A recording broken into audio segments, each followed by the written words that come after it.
My name is Iris, and at 34, I learned that my chair came with conditions. At my parents' 35th anniversary party, my dad pointed me toward the garage and said it was just for extended family. He had a smirk on his face when he said it. Every cousin, every uncle, every in-law had a gold seat at the main table, including the one who'd stolen from my grandmother. I was the only one standing in a doorway that smelled like motor oil. But here's what none of them knew. The slim package I was holding under my arm, the one wrapped in silver paper, was worth more than every centerpiece on that table combined, and what I did with it emptied their house in 3 weeks. Welcome back to Hidden Family Revenge, where quiet people finally set the table on their own terms, and the ones who took them for granted learn what that table was worth. If a story like this has ever been yours, you already know the feeling. Drop a comment, and be sure to subscribe. I should tell you who I am before I tell you what I did. I'm a CPA, forensic accounting, specifically. The kind of work where you sit in a windowless conference room with 14 months of bank statements and find the lie on page 9. I built that career from a community college night program, 2 part-time jobs, and a library card I used until the barcode wore off. Nobody handed me anything. Nobody co-signed. Nobody called to check if I'd eaten dinner. That part is important, because in the foster family, I was never the daughter who needed checking on. I was the one who checked. If a bill was overdue, I caught it. If a holiday needed coordinating, I built the spreadsheet. If Grandma Ruth needed her prescription refilled or her furnace inspected before November, I drove the 40 minutes and handled it. Not because anyone asked. Asking would imply they noticed. I just did it the way I'd always done it, the way I'd been doing it since I was 19, and my mother looked at me across a pile of unopened mail and said, "You're good at this kind of thing." That was the job offer. No title, no salary, no review. Just a permanent seat at the operations desk of a family that only called when something broke. My therapist once told me that over-responsibility is a trauma response dressed in competence. She said it like it was a warning. I heard it like a job description. So when the anniversary party came around, I was the obvious choice to make it happen. I booked the venue. I called the caterer. I arranged Grandma Ruth's wheelchair transport. I handled every detail down to the napkin color. I just didn't know I was also booking my own exile. The party had been my mother's idea. Diane Foster loved milestones the way some people love trophies. Not for what they meant, but for what they proved.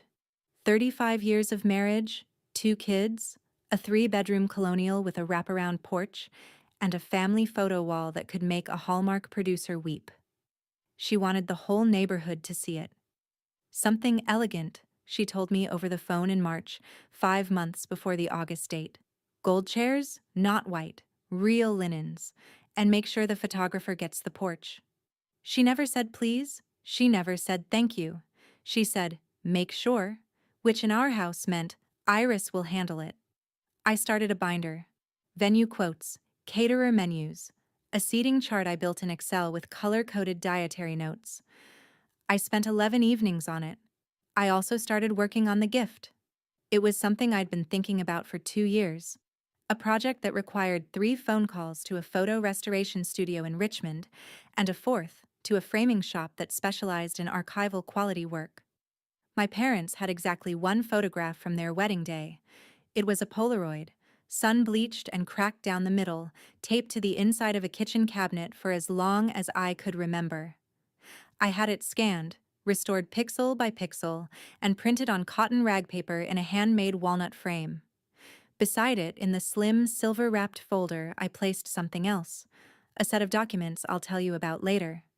For now, just know that the gift sitting on my passenger seat as I drove to the venue that Saturday afternoon was the most expensive, most personal, most carefully assembled thing I had ever made for 2 people who had never once asked what I wanted for my birthday. Let me walk you through a Tuesday in the Foster family. 7:14 a.m. I text Brett. That's my younger brother. 31, golden retriever energy without the loyalty. To remind him it's Aunt Carol's birthday. He doesn't reply. 7:45. I check the Foster Fam group chat to confirm Grandma Ruth's Thursday podiatrist appointment. I'm the admin. I've always been the admin. Nobody voted. Nobody asked. I just started posting the calendar links in 2014 and never stopped. 9 a.m. I call the venue to confirm the August deposit. 11. I email the caterer about my dad's shellfish allergy, which he will deny having, and my mother will confirm with a sigh. 2 p.m. My mother calls. She doesn't say hello. She says, "The florist wants to know about the arch." I tell her I already handled it. She says, "Good. Oh, and your father wants crab cakes." I remind her about the allergy. She pauses. "You always understand, Iris." That sentence, 8 syllables. She'd been saying it my whole life, and every time it sounded like a compliment until you held it up to the light. You always understand. It meant, you won't complain. It meant, I don't have to explain. It meant, you are the path of least resistance, and I will walk it every single time. By 5 p.m., I had coordinated a vendor, managed a medical disclosure, resolved a catering conflict, and reminded a 31-year-old man about a birthday he'd known about for 31 years. None of it was in my job description. All of it was in my blood. The Foster family ran on Iris, and Iris ran on the quiet certainty that if she stopped, everything would break. I was about to test that theory. My father, Gerald Foster, is 63 years old and has never entered a room without counting heads. Not because he's anxious, because he's measuring. Gerald needs an audience. He coached Little League for 9 years, even though Brett quit after 2. He ran for town council twice, lost both times, and still introduces himself as civic-minded. At his retirement dinner from the county clerk's office, he gave a 14-minute speech. The man does not fear a microphone. He fears an empty chair. My mother is different. Diane grew up poor, Appalachian poor, 7 kids in a trailer poor, and she carried that scarcity into everything. In her math, love is a finite resource. You allocate it where the return is highest. Brett was the return. Handsome, social, effortlessly liked. I was the infrastructure. You don't celebrate infrastructure. You maintain it. Then there's Brett himself. My brother has never organized a single family event, paid a single vendor invoice, or driven Grandma Ruth anywhere. He's never had to. He showed up, smiled, and got the best plate. The system worked for him, so he never questioned it. And finally, Cody Marsh, my cousin on my mother's side, 29, unemployed on and off, and the proud owner of a rap sheet that includes pawning Grandma Ruth's garnet earrings while she was in the hospital for a hip replacement. My Aunt Deborah begged Diane to forgive him. Diane did, because family is family. Cody sat at Thanksgiving that year, 3 seats from the grandmother he'd robbed, eating her sweet potato casserole and asking for seconds. Nobody blinked. That was the architecture. Gerald needed witnesses, Diane allocated love by ROI, Brett collected dividends, and Cody got pardoned. I got the spreadsheet. There's a cabin on Lake Monacan, about 90 minutes west of our house. It belonged to my grandfather Harold before he died in 2011. Cedar walls, a stone fireplace that pulled slightly to the left, and a dock that creaked in a way that sounded like a song if you were 9 years old and didn't know any better. Every Foster holiday worth remembering happened there. 4th of July sparklers on the dock. Thanksgiving with the windows steamed from Ruth's cornbread. Christmas morning with the lake frozen gray behind the tree. When Harold died, the cabin passed to Gerald and Ruth jointly, and then mostly to Gerald when Ruth moved into assisted living. Mostly because Gerald forgot to do the one thing Harold told him to: pay the property taxes. By 2019, the cabin was 3 years delinquent. The county had mailed 2 notices. Gerald threw them away. In 2020, a tax lien notice arrived. I found it in the recycling bin under a pizza box. I didn't ask permission. I called the county assessor, set up a payment plan, and over the next 4 years cleared the full amount plus the penalty and the special assessment for the septic system. $11,400 total, paid from my own account in quarterly installments. I kept every receipt. I sent Gerald a certified letter documenting each payment. Return receipt requested. and kept the green cards in a folder with the canceled checks. He never signed for one of them. Diane did. Twice. Neither of them called. I didn't tell anyone because nobody asked, and in the Foster family, not asking was the same as not caring. The cabin stayed open. The dock kept creaking. Every Christmas, Gerald stood by the fireplace and told the same story about Harold building it with his own hands. He never once mentioned who kept it standing. It was one of those details I carried quietly, like a deed folded into a wallet pocket, waiting for the day it mattered. The Wednesday before the party, I sat at my kitchen table and slid the last piece into the silver folder. The restored wedding photo, crisp, color-corrected, mounted on acid-free backing. And beneath it, the cabin documents. Paid in full tax certificate, copies of every canceled check and certified mail receipt, and a handwritten card. The card said, 35 years of the Foster family. Here's 35 more. The cabin is clear, free, and yours. Love, Iris. I sealed the folder, wrapped it in silver paper, and tied it with a linen cord. The whole thing was flat enough to sit on my lap. I held it for a moment and imagined my father's face when he opened it. Not the smirk. The other face. The one I'd seen twice in my life. Once when Harold died, and once when Brett scored the winning goal at a JV game in 2009. The soft face. The face that said, I see you. I thought this gift might unlock it. I thought 35 years of marriage and 4 years of quiet tax payments and one impossible photo restoration might add up to enough. Enough for what? I couldn't have told you then. A seat maybe. An introduction that went beyond. And this is our daughter Iris. She's the organized one. A moment where my name didn't come with a job title attached.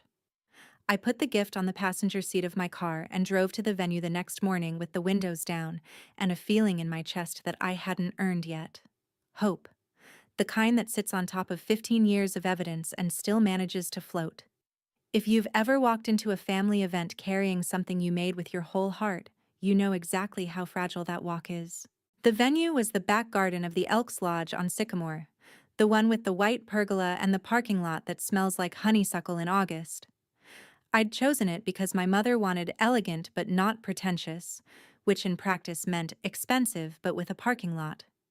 64 guests, gold Chiavari chairs with ivory cushions, round tables dressed in white linen, a string quartet I found on Thumbtack for $600. The photographer was already circling the porch when I pulled in, shooting the floral arch I'd designed with the florist over 4 emails and a Pinterest board. It looked exactly right. I carried the gift under my arm and walked through the side gate, past the bar setup, past the catering tent, past the guest book station I'd assembled the night before. Everything was in place. Everything I had touched was running. I scanned the seating chart pinned to the easel near the entrance. Table 1, Gerald, Diane, Brett, Aunt Deborah, Uncle Martin, Grandma Ruth. Table 2, the Marshes, including Cody. Tables 3 through 8, neighbors, church friends, colleagues. I moved my finger across every card. Table 4, Table 5, Table 6. My name wasn't on any of them. I checked again. I checked the back row seats, the overflow section by the pergola, the children's table that didn't have children assigned to it yet. Nothing. My name did not appear on the seating chart I had built. I stood there with the silver gift under my arm, the photographer clicking behind me, the string quartet warming up 30 feet away, and a seating chart that didn't know I existed. Then my father walked up, smiled the way you'd smile at a delivery driver, and pointed toward the garage. The garage was attached to the lodge by a breezeway that smelled like old concrete and WD-40. It wasn't part of the event space. It was where they stored folding tables, traffic cones, and a riding mower with a flat tire. My father walked me to the entrance like it was perfectly normal, his hand on the small of my back in that half-guiding, half-pushing way he did when he wanted to move you without being seen doing it. Inside, there was one chair. White plastic. The folding kind with the metal legs that pinch your thighs if you sit wrong. It was positioned between a paint-stained workbench and a stack of orange traffic cones. No table, no place setting, no name card. The fluorescent tube overhead buzzed at a frequency that made my teeth ache. There was a water stain on the ceiling shaped like a mitten. I noticed things like that because I wasn't looking at my father. If I looked at him, I would have seen the smirk. And if I saw the smirk, I would have had to decide what to do about it right then. And I wasn't ready. "It's just for extended family," he said. 5 words. He said them the way you'd explain a seating upgrade on an airplane, like it was policy, not personal. Like the garage was business class and the garden was first, and I simply hadn't earned the points. I could hear the quartet starting up through the wall. Vivaldi. I'd picked that piece. I'd emailed the quartet leader 3 versions of the setlist before settling on it. And now I was hearing it through Cinderblock, standing next to a lawnmower, holding a gift I'd spent 2 years making, while my father adjusted his cufflinks and walked back to his gold chair. I sat down. The chair pinched immediately. I set the gift on my lap and looked through the open breezeway toward the garden. From that angle, I could see about half the tables. I could see Aunt Deborah adjusting her shawl. I could see Brett arriving late with a bottle of wine he definitely did not pick out himself.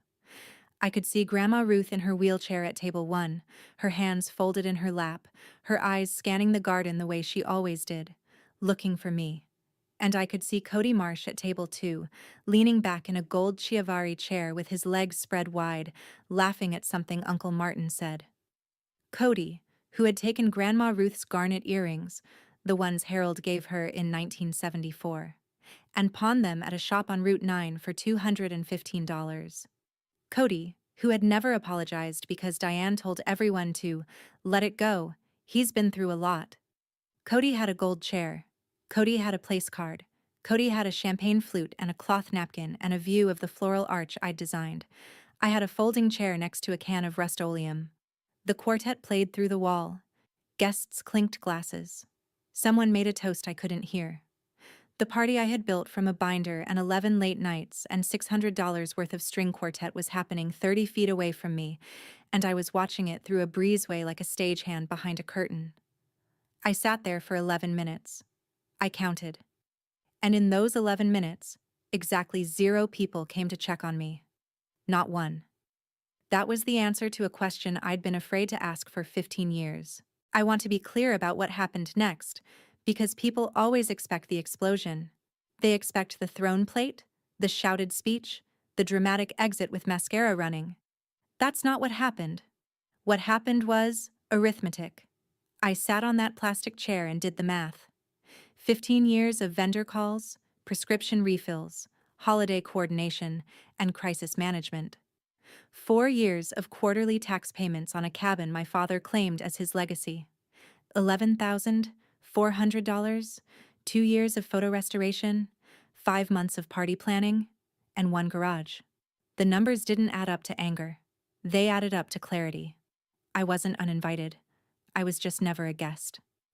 I had confused being needed with being wanted, and that confusion had cost me a decade and a half of Tuesday afternoons and Sunday mornings, and every holiday I'd ever organized, but never enjoyed. The chair pinched my thigh again. I shifted and looked down at the silver gift on my lap. Inside it was the most thoughtful thing I'd ever created, a restored memory and a secured future, wrapped together in linen cord. I had made it for people who put me next to a lawnmower, and the worst part, the part that made my jaw tighten instead of my eyes water, was that they expected me to stay. They expected me to sit here quietly, hear the toast through the wall, and show up afterward to help clear the tables. Because I always did. Because I always understood. That was when the arithmetic turned into a decision. Not a dramatic one. Not the kind you make with your heart racing. The quiet kind. The kind that sounds like a lock turning in a door you didn't know you had the key to. I stood up. The folding chair scraped against the concrete, and the sound echoed off the garage walls like a period at the end of a sentence. I picked up the silver gift, tucked it under my arm, and walked through the breezeway into the garden. I didn't run. I didn't stomp. I walked the way I walk into an audit, steady, measured, with my shoulders level and my eyes forward. The quartet was between pieces. The garden was in that held breath moment where everyone is mid-conversation and nobody is looking at anything in particular. I crossed the edge of the seating area. My mother noticed first. She always noticed movement. Not people. Movement. Gerald looked up from his chair. Brett paused mid-laugh. I walked past table 1, past table 2, where Cody was picking at a crab cake with his fingers, past the guest book I'd assembled, past the floral arch I'd designed, past the bar setup I'd coordinated, and toward the gate. I didn't stop. My mother's chair scraped. I heard her heels on the flagstone behind me. Iris. I kept walking. Iris, wait. Don't do this in front of everyone. I reached the gate, turned around, and looked at her. She was 3 steps behind me, her face arranged in the expression she wore when someone was about to make her look bad at church. Half smile, tight eyes, hands slightly raised like she was calming a horse. "You always understand, Iris," she said, like a password, like the magic word that had always made me sit back down.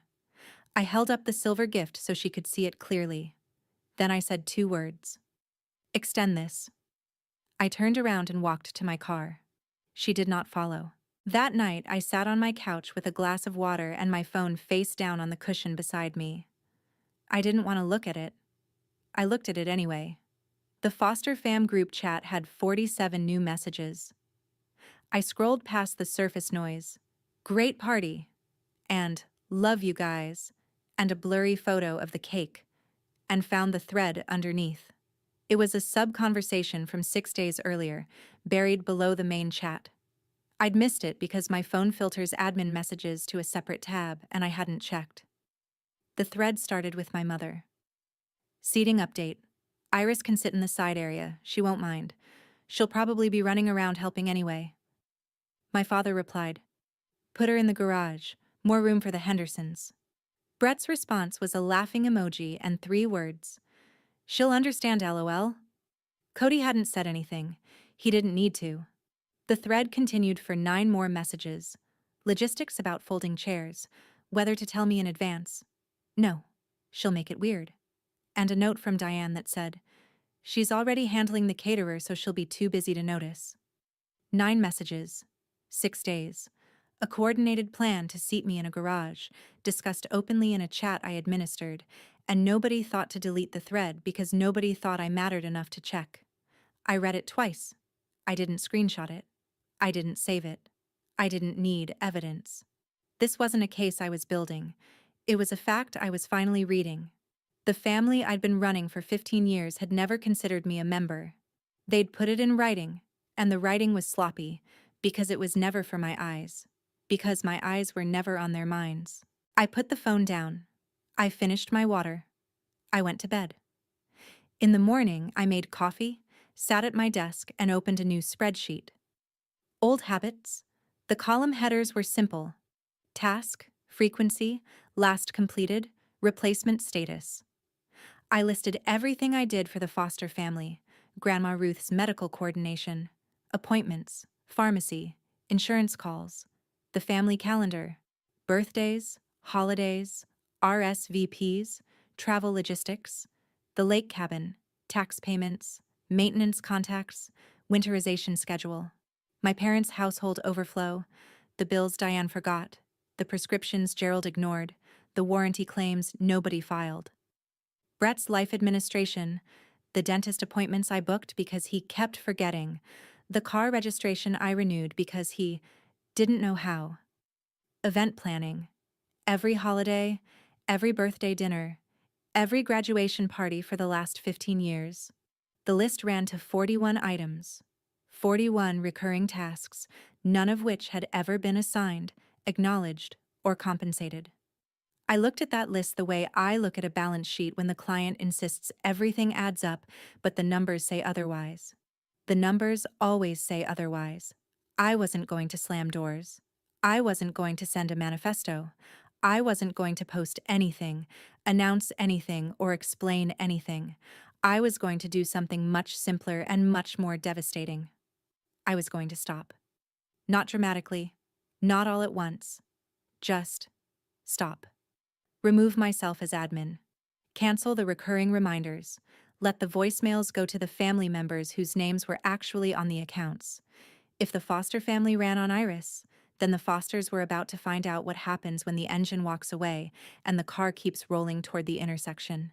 Monday morning, I removed myself as admin of the Foster Fam group chat. I didn't announce it. I just changed the settings and left the thread. By Tuesday afternoon, the chat had devolved into 3 unanswered questions about Grandma Ruth's Thursday podiatrist appointment. Nobody knew the address. Nobody knew the time. Nobody knew that Ruth needed the wheelchair ramp entrance on the west side because the east side had a 2-inch lip that caught her front wheel. I knew all of that because I'd driven her to that office 11 times. Wednesday, I called Grandma Ruth directly. Not through the chat, not through Diane. I told her I'd still visit her. I told her I loved her. I told her I was stepping back from the family coordination, and if she needed anything, she could call me. But the scheduling would need to go through Gerald or Diane now. Ruth was quiet for a moment. Then she said, "I wondered when you'd figure it out." She didn't ask me to reconsider. She didn't guilt me. She said, "Harold used to say the fence post that holds the most wire is the first one they forget to paint." I hung up and cried for 6 minutes. Then I stopped and called the venue to redirect the remaining invoice to my mother's name, the caterer, the photographer, the string quartet. One by one, I transferred every vendor contact, every outstanding balance, every follow-up item to the people whose party it actually was. I didn't explain why. I just said, "I'm no longer the point of contact." Most of them paused. One, the caterer, said, "Oh, I thought you were the one in charge." The Foster Fam group chat went silent for 3 days. Nobody posted. Nobody asked where I went. The calendar just stopped updating, like a clock with no one to wind it. The first crack appeared on a Thursday. Diane called the podiatrist's office to reschedule Ruth's appointment and was told the account was under a different name. Mine. She didn't know the login. She didn't know the insurance authorization code. She called me at work. I let it go to voicemail. The second crack came Saturday when the venue emailed Diane about the post-event cleaning deposit refund. Diane didn't know there was a deposit. She didn't know the amount, the account number, or the refund timeline. She called Gerald. Gerald called Brett. Brett texted me, "Hey, can you handle the venue thing?" I didn't reply. The third crack was quieter and deeper. The family calendar, the shared Google Calendar I'd maintained for 6 years with color-coded entries for every birthday, every appointment, every school event, stopped updating. Aunt Deborah's birthday passed without a single text from the Foster side. Uncle Martin's colonoscopy prep was missed because nobody sent the reminder. A plumber I'd scheduled to fix the kitchen faucet at my parents' house showed up on Monday, and Gerald answered the door in his bathrobe, having no idea who the man was or why he was holding a wrench. For 15 years, I had been the reason things never fell apart, and nobody noticed, because that's the whole point of invisible work. If you've ever been the one who always handles it, you know exactly what I mean. Stay with me. This is where it gets quiet, then loud. And if this hits home, subscribe, so the algorithm sends it to someone who needs it tonight. 3 weeks after the anniversary party, the Foster family still had not called to apologize. They had called 11 times for tech support. The calls changed tone in week 4. The first 3 weeks were logistical. Passwords, account numbers, appointment details. By week 4, the calls sounded different. Annoyed, entitled. "Iris, why didn't you handle the caterer refund? They're saying we owe an additional $200. That was Diane, on a Tuesday evening, her voice carrying the particular sharpness she used when she was embarrassed but unwilling to say so. I listened. Then I said, "I'm not the office anymore. I'm just family now." Silence. Then, "What does that even mean?" "It means the caterer's number is on the invoice. The invoice is in your email." She hung up. Gerald's version came 2 days later, louder and less precise. "Your mother is stressed. The house is falling apart. The calendar is gone. What exactly are you trying to prove?" "I'm not trying to prove anything, Dad. I'm just not doing it anymore. After everything we've done for you." He stopped himself. Not because he realized what he was about to say, but because he couldn't finish the sentence with specifics. What had they done for me? He couldn't list it. He couldn't point to a single investment, a single sacrifice, a single decision made on my behalf, because there wasn't one. The sentence just dangled in the air like a wire with no post. Brett didn't call. Brett texted. One message. This is kind of dramatic, don't you think? I typed 3 different responses and deleted all of them. Then I put my phone in a drawer and went for a walk around the block. When I got back, I had 6 unread messages in a new group chat Diane had created. Without me, as admin. The thread was titled Family Coordination. It had 0 calendar entries and 14 complaints. I drove to see Ruth on a Sunday. She was in her room at Meadowbrook, the assisted living facility off Route 12, sitting in the chair by the window with a crossword and a cup of tea that had gone cold. She looked up when I walked in, and her face did the thing it always did. A kind of slow brightening, like a lamp on a dimmer being turned up. "There's my girl," she said. I sat on the edge of her bed and told her everything. The garage, the chat thread, the spreadsheet, the withdrawal. She listened without interrupting, which is something Ruth has always been good at. When I finished, she set down her crossword pen and said, "Your mother was the same, you know." I looked at her. "Diane, when she married your father, she took over everything for my side of the family. Holidays, thank you cards, the whole operation. My sister Peggy used to call her the secretary." Diane hated it. She swore she'd never let her own daughter feel that way. Ruth paused. "Then she had you, and you were so good at it, and I think she forgot what it felt like." It was the closest anyone had come to explaining Diane. Not excusing, explaining. Diane had been the backup chair once. She'd escaped by handing the chair to me. That didn't make it right. That didn't undo the garage or the chat thread or the 15 years of unpaid coordination, but it made her human. And I needed her to be human because the alternative, that she was simply cruel, was a door I wasn't ready to open. Ruth reached over and squeezed my hand. "You keep that cabin in good shape, you hear me? Harold would have wanted you to have it." I squeezed back. Ruth was 88 and sharper than any of them. The cabin problem arrived on a Monday in September, 6 weeks after the party, in the form of an envelope from the county assessor's office. It was addressed to Gerald Foster. I know this because Gerald called me, furious, at 7:40 in the morning. "There's a special assessment on the cabin, $4,000. Did you know about this?" I knew about it. I'd been tracking it for 2 years. The county was upgrading the sewer line along the lake road, and every property owner on that stretch owed a proportional share. I'd set aside the funds in a separate savings account. I'd flagged the deadline in the family calendar, the one nobody looked at anymore. "The deadline is October 15th, I told him. "You have 6 weeks."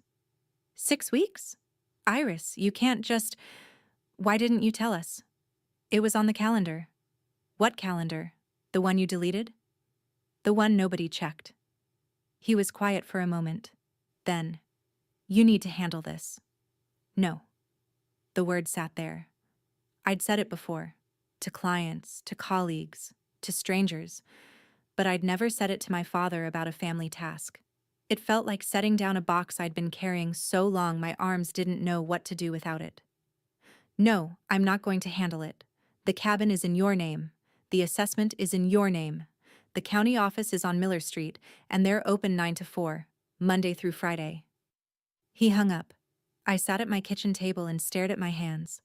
They were shaking. Not from fear. From the unfamiliar weight of nothing. I had just set down the last box, and my arms were finally, terrifyingly empty. It started with a conversation at my friend Margot's house. Margot is a family therapist with a private practice in Charlottesville, and she'd been listening to my story over wine and crackers when she said, "You know, there are thousands of women like you."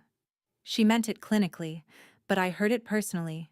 Women who ran their families' operations without credit. Women who were the first call for every crisis and the last name on every seating chart. Women who had mistaken being essential for being valued and were only now learning the difference. I asked Margot if she'd ever considered a support group for them. She looked at me over her glass and said, "I've been waiting for someone to ask." We held the first meeting on a Wednesday evening in October, in the back room of a coffee shop on Main Street. 7 women showed up. 2 were daughters, 3 were sisters. 1 was an aunt. 1 was a grandmother who had been managing her son's household for 22 years and had never been invited to his wedding anniversary. We didn't call it therapy. We called it the backup chair, because every one of us had been seated somewhere out of sight while the people we carried celebrated without us. The first woman who spoke, Karen, 51, an office manager from Waynesboro, said something I'll never forget. "You mean I'm allowed to just sit down?" She said it like she was asking permission to breathe. The room went quiet, and then someone laughed, and then someone cried, and then we all sat there holding paper cups of cold coffee and feeling something I hadn't felt in a long time: seen. The backup chair met every other Wednesday after that. By December, we had 19 members and a waiting list. Diane's campaign started in November. She didn't call. She wrote a letter, handwritten, cream stationery, the kind she used for thank you notes to the pastor. "Dear Iris, I don't understand what happened. You've always been the strong one, the one who holds this family together. Without you, things are falling apart. Your father won't say it, but he's struggling. Brett can't manage the calendar. Nobody knows how to coordinate Grandma's appointments. You're tearing this family apart, and I don't think that's who you are." She signed it, "Love, Mom." It was the most she'd written to me in 34 years, and every word of it was a job listing disguised as affection. She didn't ask how I was. She didn't mention the garage. She didn't say sorry. She said, "Things are falling apart," which meant the machine is broken, which meant come back and be the machine. Gerald's approach was louder. He showed up at my office on a Thursday afternoon, stood in the reception area, and said, loud enough for my assistant to hear, "After everything we did for you, this is how you repay us?" I walked him to the parking lot. "What did you do for me, Dad?" He opened his mouth, closed it, opened it again. "We raised you. You raised me to run your household. That's not the same thing." He left. I went back inside, closed my door, and sat in my chair for 10 minutes without moving. Here's what they called tearing the family apart.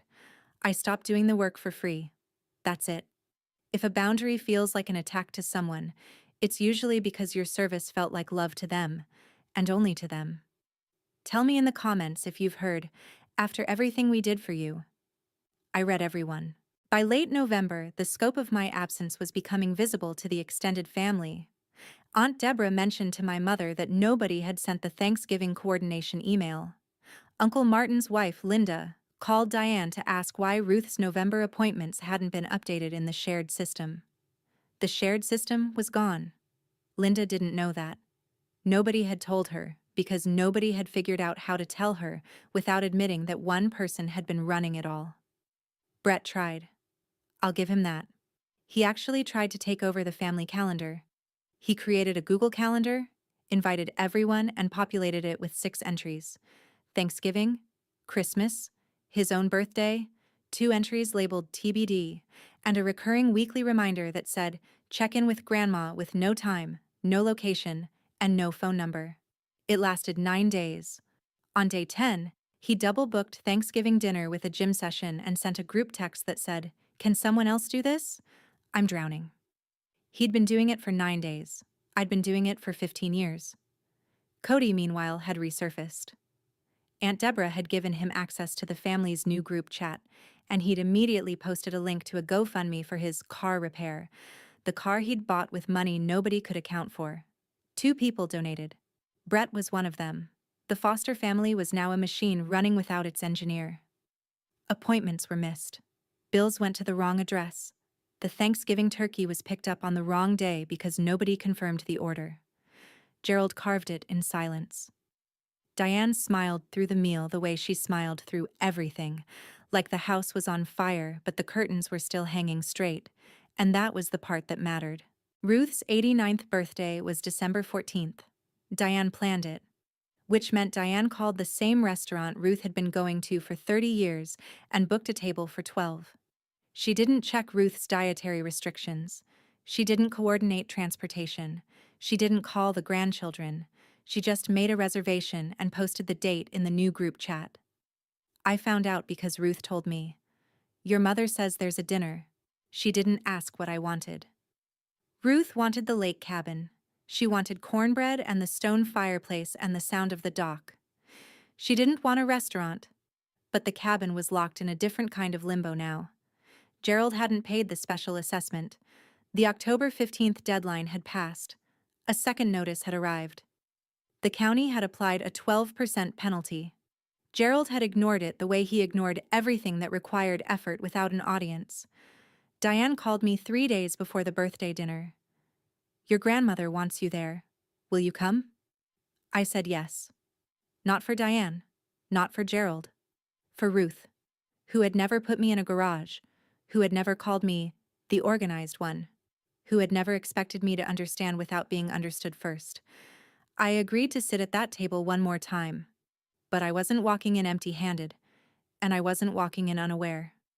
I spent the next 2 days preparing. Not a gift this time. A folder.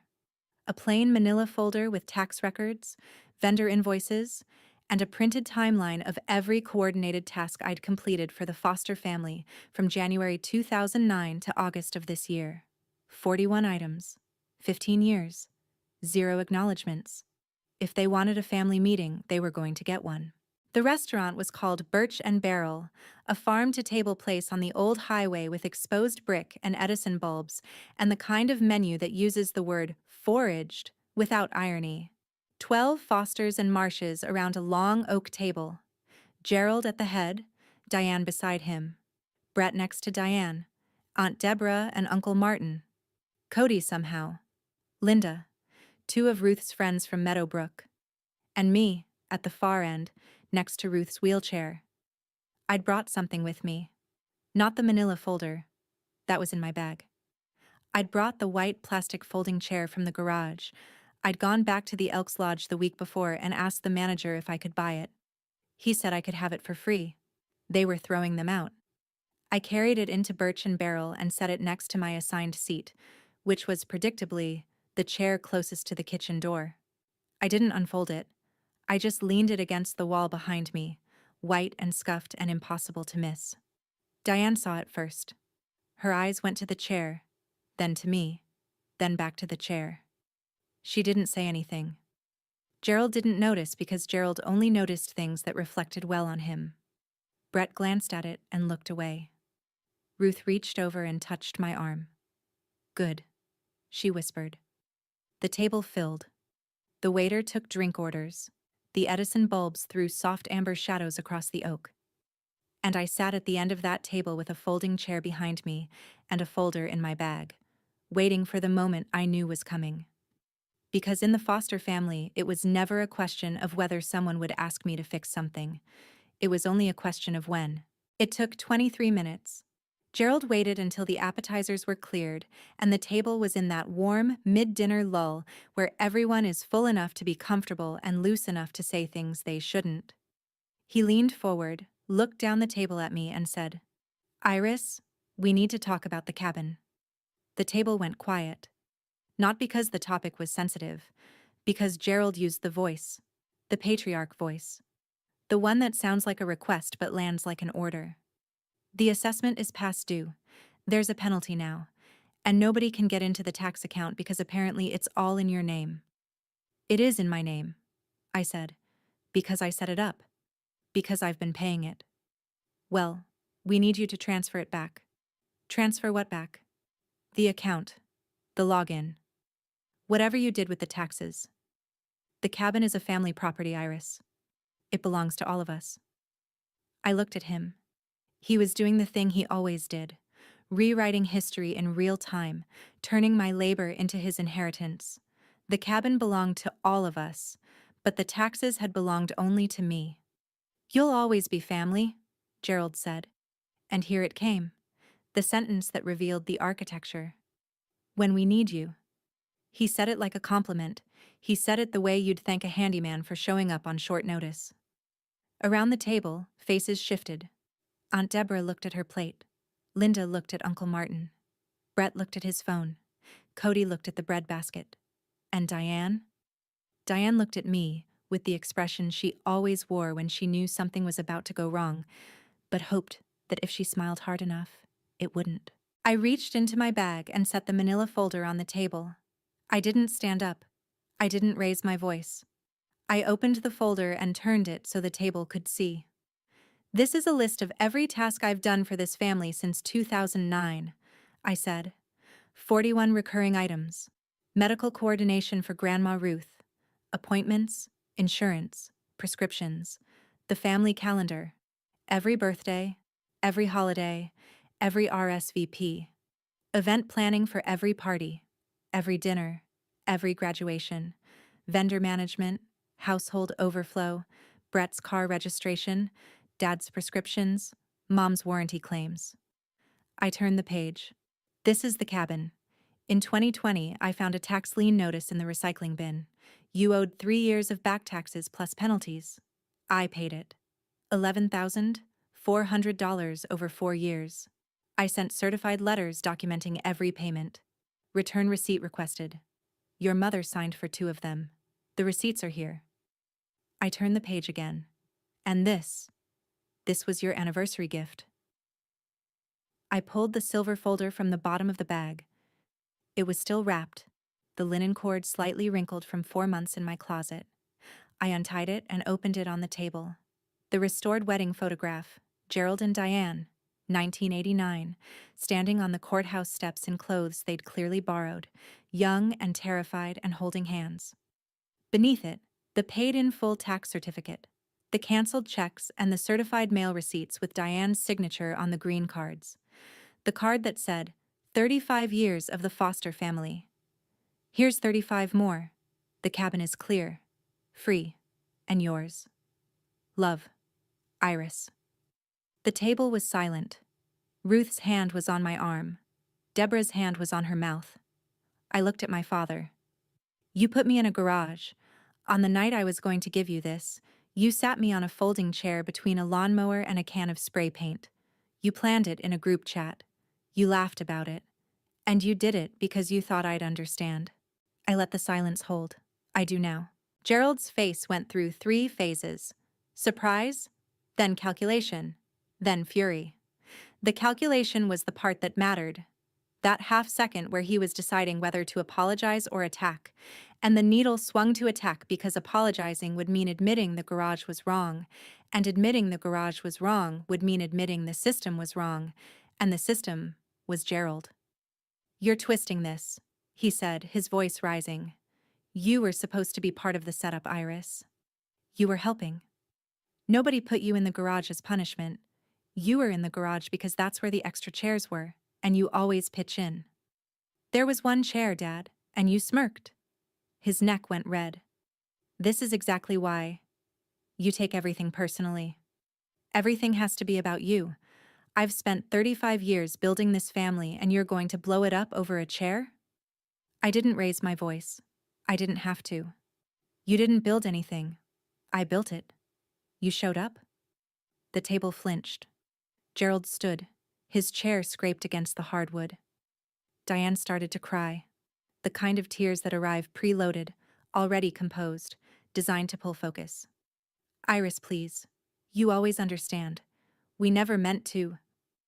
I finally do. The 3 words landed like a door closing. Diane's script had run out. She had no next line after, you always understand, because no one had ever refused the cue before. Brett stared at the tablecloth. Cody shifted in his seat, and Aunt Deborah turned to him with a look that said she'd been saving something for a long time. While we're at it, Cody, where are my mother's earrings? The table cracked open, not into chaos, into honesty.